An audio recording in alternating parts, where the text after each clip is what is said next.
So Alvarez, he's just assigned to work on airborne radar, works to kind of miniaturize the radar setup so it can fit in like a bomber, like a fighter plane, essentially. And he does that. And then again, like he's sort of like just there at MIT and like has tons of ideas about how we can apply this technology. And so most famously, he comes up with what's called ground controlled approach, which is essentially saying we have these radar systems that we use to shoot down planes. We can track a plane to shoot it down.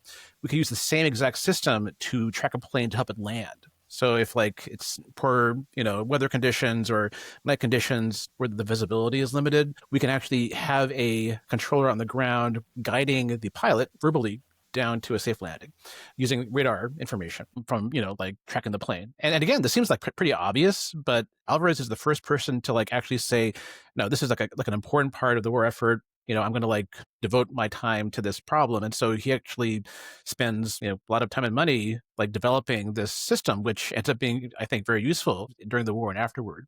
But again, it's just like this thing where he is there at the right time. And he's not an expert on any of these things, but he is very good at sort of seeing the potential for technology. Like we have a tool here that everyone's like kind of obsessed by this one application, that is kind of obvious for the war effort. But like, what else can we do with it? And he's like very good at sort of like systematically saying, well, here's the tool, here's a list of problems we have. Like, what are some ways we can like match one with the other?